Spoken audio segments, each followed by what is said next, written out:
Bonjour à tous, enfin on se retrouve pour parler de ces fameuses sacoches Riverside.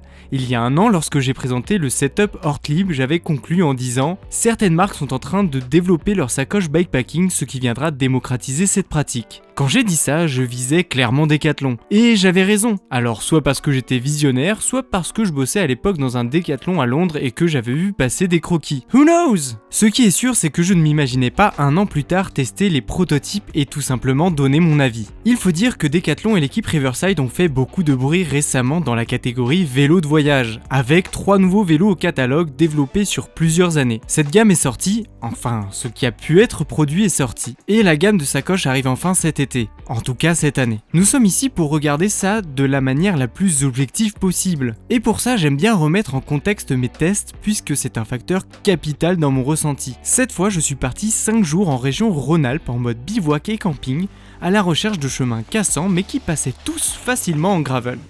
Je t'invite à voir la vidéo précédente pour plus de détails. Pour ce test, je vais beaucoup comparer ce setup-ci à celui que j'utilise d'habitude, c'est-à-dire des sacoches Ortlieb, étant donné que ce sont mes sacoches de référence que j'utilise souvent. Tu peux également aller voir la vidéo en question, avant ou après pour comparer. Ce test sera par ailleurs moins complet que celui d'Ortlieb car je n'ai pas le même recul, je suis peut-être passé à côté d'éléments positifs ou négatifs qui se verraient sur une utilisation plus longue. Dernier détail, il s'agit de prototypes et les versions finales seront probablement légèrement modifiées, par exemple au niveau de certaines fermetures ou autres petites finitions. Je ne parlerai pas des sacoches ET8 qui n'ont également rien à voir là-dedans, puisqu'il s'agit de sacoches pour des sports nautiques que j'ai empruntées pour dépanner. Honnêtement, c'est pas fait pour à l'origine, mais ça marche très bien. Enfin, il ne s'agit pas d'une vidéo sponsorisée, je suis totalement libre de ce que je vais dire et c'est pour ça que j'avais filmé à l'époque. Surtout qu'en m'envoyant les sacoches, je sais pas s'ils savent bien ce qu'ils ont fait parce que je suis pas là pour faire de la route, hein. J'ai un style de bikepacking assez engagé. Donc si la sacoche tient pas la route, je vais très rapidement le savoir. C'est-à-dire que même en une semaine, je vais pouvoir me rendre compte du sérieux de ces sacoches. Allez, c'est parti, passons au test et parlons d'abord des sacoches dans leur ensemble avant de les voir en détail. Car encore une fois, je ne les ai pas toutes appréciées de la même manière. Alors comme tu peux le voir, on est sur un look très sobre et j'adore. Gris ça va avec tout et c'est discret. Bon je te l'accorde, sur mon Kona Hanzo ça fait un peu bizarre, mais je n'avais pas mon Kona Units malheureusement. Il n'empêche que ça permet de voir des sacoches sur une géométrie inhabituelle et je trouve ça intéressant. Un setup discret donc et facile à installer. Ça ressemble bien à des sacoches bikepacking traditionnelles. Et si tu as déjà essayé ce type de sacoche, tu ne seras pas surpris par l'installation. Quoique peut-être sur la sacoche arrière. Une fois installé, ça inspire la solidité et ça semble très prometteur. L'ensemble fonctionne bien, ça s'intègre au vélo et même si c'est discret, je note déjà l'aspect réfléchissant qui est une belle surprise car perso, je ne suis pas le meilleur exemple en la matière. De même, je vais parler directement de l'aspect waterproof de l'ensemble du kit car comme tu peux déjà le constater, j'ai eu plus de pluie que de soleil lors de cette expédition. Ce coup-ci, pas besoin de faire appel à mes superbes effets spéciaux pour te montrer cet aspect-là. Je peux te garantir qu'elles sont waterproof, surtout que j'avais tout le matos vidéo et sur ce point, j'étais très regardant. J'ai directement bien aimé le volume des sacoches, Riverside voit grand, mais j'annonce que je n'ai pas de volume précis à communiquer car je n'ai malheureusement pas eu de documentation sur celle-ci, mais je mettrai une approximation vraisemblable. Je vais commencer par ma sacoche préférée de ce kit qui a été une belle surprise et que j'attendais d'essayer avec impatience. Il s'agit de la sacoche arrière. C'est celle dont il m'a fallu 5 minutes supplémentaires pour comprendre le système d'installation car bien différent d'Ortlieb. Je suis pas doué ou quoi là ? Tu vois, il manque quelque chose là pour... Ça à mon avis c'est sûr c'est pour prendre le sac, ça va revenir se mettre là. Mais alors ça... D'abord, il s'agit d'une sacoche en 2 parties, avec un harnais de fixation assez rigide comme l'ensemble des sacoches d'ailleurs. La deuxième partie est un dry bag, une poche séparée qui vient se sangler sur ce harnais. Pour comprendre mon enthousiasme sur ce modèle, je rappelle que je vais vraiment parler en tant que VTTiste. Là où ma Ortlieb a été quelque peu décevante lorsque le vélo était secoué dans les chemins, elle avait notamment tendance à frotter la roue, voire pire. Je ne te fais pas le détail ici, mais le résultat de tout ça est que j'utilise aujourd'hui un porte-bagages supplémentaire pour maintenir mon système. Ici, ça n'a pas été le cas. Ça n'a jamais été le cas. Je n'ai pas été inquiété et c'est agréable de ne pas avoir à regarder derrière soi pour vérifier en bas de chaque chemin que tout est en place et serré. Alors oui, les images montrent que ça bouge, mais ça ne se ressent pas du tout. J'ai tout donné pour la faire toucher et c'est toujours resté en place. Et pour moi, si une sacoche arrière répond à cette attente, le gros du travail est fait. Tu ajoutes à cela tous les détails sympas qui pour moi changent la vie, comme la valve pour enlever l'air afin de gagner de la place. Il y a aussi les élastiques sur le dessus afin d'ajouter un peu d'équipement, mais aussi la possibilité de mettre une lampe. J'étais content de la capacité de rangement et j'ai pu mettre la liste de vêtements que j'utilise habituellement. Bref, pour moi on est sur du top. Mais comme aucune sacoche n'est parfaite, il y a quelques remarques que j'aimerais partager. Par exemple, je trouve la valve un peu imposante et potentiellement trop exposée. Le risque de casse est minime, certes, mais le plastique ne fait pas de très bonne facture. Bon, il est vrai aussi que je n'y connais rien du tout en plastique et c'est simplement une impression au toucher. Maintenant, je n'ai pas eu de problème et c'est là que le manque de temps peut venir flouter ce jugement. Le système de valve en général ne m'avait pas l'air fini sur la partie intérieure, avec une plaque en plastique un peu trop aiguisée à mon goût. J'imagine que c'est propre au prototype et que les finitions du modèle final corrigeront ces détails. Il y a un dernier petit élément que j'aborderai plus tard dans la vidéo. Je vais passer rapidement sur la sacoche de cadre. Pourtant, il s'agit normalement de ma sacoche préférée qui représente pour moi l'esprit du bikepacking. Pourtant, ici, elle n'avait pas une place importante. Comme je l'ai dit, mon cadre laisse très peu de place et sur les 3 modèles qui étaient proposés, j'ai dû prendre le plus petit qui prend tout l'espace de mon triangle avant sans réellement me procurer beaucoup de rangement. Ce dernier, dans une configuration plus classique, se met sur la partie avant et permettrait ainsi d'embarquer 2 bidons. L'avantage de celle-ci est la possibilité de s'adapter sur un grand nombre de géométries de cadre et peut-être même des modèles tout suspendus. A savoir que Riverside propose une grande sacoche qui prend tout le cadre, c'est le genre de sacoche que je préfère. Il propose également celle qui sera probablement la plus populaire, la taille intermédiaire, qui permet à la fois de mettre des bidons tout en offrant une bonne capacité de rangement et moins contraignante que celle que j'ai testée. Pour revenir sur cette dernière, je l'ai bien aimée. Pour 3 litres environ, tu imagines bien que je n'ai pas mis énormément de choses. Mais pour les outils, les lampes, 2-3 bricoles, ça m'a quand même servi. Encore une fois, la qualité est au rendez-vous. Il n'y a pas de couture ici, on est plutôt sur un style de collage thermosoudé rendant la sacoche 100% waterproof et durable. En tout cas, ça ne bouge pas du tout et ça ne gêne pas au pédalage. J'ai bien aimé le système de compartiment avec 2 poches distinctes. Pour la fixer, on est sur du classique, des straps avec du velcro. Je ne suis pas fan de ce type d'attache, mais j'ai bien l'impression que c'est tout ce qui existe sur le marché en ce moment. C'est une affaire personnelle et je te renvoie sur la vidéo Hortlible pour ça. Par contre, il serait apparemment possible de changer les straps d'encoche. Pour ma part, je n'avais sûrement pas la technique car je n'y suis pas arrivé. Je n'ai pas insisté puisque les positions correspondaient déjà bien pour mon cadre. J'imagine que par souci de vol en magasin, ils ont rendu difficile le côté interchangeable et il faut s'armer de patience pour les enlever, à moins que ce soit pour une question de maintien.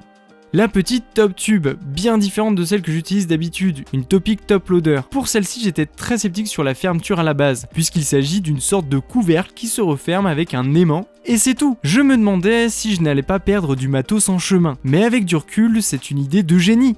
Pas de fermeture éclair, ça veut dire pas de souci de fermeture éclair. Et en exemple concret, je peux te dire que sur mes 2 sacoches Topic, l'une n'a pas survécu au dernier voyage, avec une fermeture qui m'est restée dans les mains. Bon, pour être honnête, je force un peu fort dessus et j'essaye toujours de mettre plus que recommandé. Avec celle-ci, pas de problème, et en 5 jours, je n'ai rien perdu. Donc je valide. Le petit détail que j'ai bien utilisé, c'est le passage de câble pour le téléphone, le GPS ou même l'éclairage. C'est le petit détail qui te facilite la vie. Une belle surprise qui plaira à beaucoup pour le look très fin et carré qui dépasse à peine sur mes tubes fins en acier. Pour les cadres équipés d'œillets, il y a des inserts au fond de la sacoche. Ainsi, on peut se passer de velcro et la visser directement au cadre. Pour être honnête avec toi, elle me fait penser énormément à un modèle que j'ai déjà vu passer avec des caractéristiques très semblables. Je te laisse juger, car ça n'en reste pas moins une très belle découverte. La sacoche de cintre principale, pour celle-ci on voit les choses en grand, environ 16 litres au maximum, mais il est possible de l'utiliser à plus faible capacité, pour les cintres gravel notamment. Cette sacoche vient en 2 parties comme à l'arrière avec un harnais et un dry bag. Il y a 3 sangles pour attacher le harnais où il faut ensuite venir placer le dry bag. Les 2 éléments s'assemblent bien, même si le système est un peu plus contraignant que celui d'Hortlible j'ai trouvé. Une fois le harnais installé, il faut passer 3 sangles dans les boucles présentes sur le dry bag, puis bien serrer l'ensemble. Par contre, une fois installé, c'est bien en place et ça tient bien. Ce qui est un peu contraignant, c'est pour enlever le sac et le remettre, c'est forcément plus long. Ce n'est pas une partie que j'enlève du vélo de toute façon. Je préfère enlever directement les affaires qui se trouvent à l'intérieur, dans la mesure où il s'agit de la tente, du duvet et du matelas, ce qui représente le gros de l'équipement. Il y a des détails que j'ai beaucoup aimés, par exemple le système qui évite au strap de se desserrer et de se balader de partout. C'est le genre de détail auquel on ne pense pas ou que l'on ne voit pas, mais qui est très appréciable. Je vais revenir sur le harnais un peu plus tard, mais j'aimerais déjà dire que c'est très pratique d'avoir cette base rigide pour venir potentiellement ajouter quelque chose dessus. En gros, pour sangler la baguette de pain de la journée. Ça fait une plateforme et des boucles supplémentaires permettent de venir rajouter des sangles en complément. Avant de conclure, j'aimerais revenir sur une caractéristique du kit, le fait pour l'arrière et l'avant de venir en deux parties. J'étais content de tester ça car je n'avais pas d'avis sur la question. Est-ce que c'est mieux d'avoir des sacoches en une pièce ou en deux? La réponse sera toujours une question de préférence, j'imagine. Et finalement, je suis partagé. Pour l'arrière, ce système va bien au niveau maintien. Mais au-delà de ça, c'est pratique de pouvoir enlever le sac qui contient les vêtements, puis l'emmener avec soi dans sa tente, refuge ou autre, sans avoir enlevé tout le système. À l'arrière, c'est que du bonus. En plus, les systèmes en plusieurs parties ont peut-être une meilleure espérance de vie. Si tu as un souci sur un dry bag au milieu de nulle part, tu peux toujours peut-être trouver une solution pour le remplacer. Sur un système complet, s'il y a un souci, c'est toute la sacoche qui est impactée. Je ne sais pas si c'est un argument qui est vraiment valable tant les marques phares du bikepacking sont de qualité. Pour l'avant, je suis un peu plus mitigé. Ça marche vraiment bien, mais comme je laisse le sac dessus, ce système ne m'a pas aidé dans mon cas. En revanche, le harnais propose une base solide et il est possible que dans les parties cassantes, elle tenait un peu plus que la Ortlieb. A l'inverse, il rajoute un petit peu de poids et je pense que c'est le problème principal pour lequel à mon avis certains vont buter. Je n'ai pas de poids précis à te communiquer, mais plus un ressenti. La rigidité des harnais, l'épaisseur et le nombre de sangles, forcément sur l'ensemble c'est des grammes en plus. De mémoire, le harnais avant pesait bien son poids. Pour ma part, tu sais peut-être déjà que ce n'est pas ce que je regarde en premier, mais je sais qu'une partie des personnes qui regardent ces vidéos sont des cyclistes sur route. Je sais déjà qu'ils seront plus sensibles sur ce sujet. Il faut comprendre que ce setup a été développé en premier lieu avec le Riverside 920 et se veut cohérent avec cette utilisation tout chemin. Il est normal de rechercher la stabilité et la solidité plus que le gain de quelques grammes. Il y a un véritable parti pris dans la construction de ce kit qui s'adresse à un panel d'utilisateurs très large allant du loisir au bikepacking plus engagé en chemin cassant. On parle souvent de Decathlon sur cette chaîne à travers le vélo ou le matériel de bivouac. Ça reste un incontournable et il y a de grandes chances de trouver quelques éléments de ton pactage qui viennent de là-bas. Il y a des bons produits en trekking et autres, mais c'est vrai qu'en équipement de vélo, il y avait de la place pour de la bonne bagagerie. Voilà, je pense sincèrement que c'est chose faite. Au final, je me suis fait une réflexion simple. Est-ce que je pourrais voyager personnellement avec ce kit sur de la longue distance comme le voyage que j'ai fait il y a 2 ans? La réponse est oui. Il y a tous les critères que je recherche dans un bon kit de sacoche. Est-ce que ça va venir concurrencer le marché? Oui, forcément un peu. Je pense surtout que ça va permettre de populariser la pratique, de la faire découvrir et permettre à des personnes de s'équiper avec des bonnes sacoches. Cependant, en France, le bikepacking, bien que le terme soit bien débattu en ce moment, se développe auprès d'un large panel de pratiquants de vélo de route et qui sont plus sensibles que moi sur le poids. Je pense que ces utilisateurs préféreront partir sur des gammes plus légères et épurées proposées par d'autres fabricants. Enfin, même si ce kit est très sympa, pour moi il n'y a rien de révolutionnaire si tu es déjà équipé de bonnes sacoches bikepacking. En revanche, si tu vas t'équiper, c'est un choix que tu peux sérieusement envisager, car la qualité pour moi est au rendez-vous. Tu entendras toujours la phrase pour parler de Decathlon, c'est bien pour le prix. Mais là, je te dirais que ça va être très bien et c'est tout. Car je n'ai même pas de prix à te communiquer et je ne le connais pas moi-même. Finalement, j'ai bien aimé tester sans notion de prix, car souvent on a tendance à tronquer son jugement en fonction de ce paramètre. On aura tendance à dire que c'est bon ou mauvais en fonction d'un prix. Après, j'ai rarement vu un produit Decathlon plus cher qu'une grosse marque. Chez Decathlon, la politique de prix est souvent d'ouvrir à une pratique sportive au plus grand nombre. Par contre, on pourrait quand même être sur du haut de gamme de chez Decathlon. Bref, ce sera la surprise. Bien sûr, je l'afficherai en description si j'arrive à avoir l'info. Au passage, j'aurai plus d'informations sur les sacoches dans quelques temps, que je communiquerai certainement dans un article complémentaire sur trailsonwheels.com. Peut-être même que Riverside nous fera le plaisir de commenter sous cette vidéo et de répondre à quelques questions. Dans tous les cas, j'espère que cette présentation t'a plu. Si tu as des questions ou si tu veux débattre, allons de ce pas en commentaire. Sinon, je te dis merci d'avoir regardé ce test et je te dis à très vite pour une nouvelle vidéo.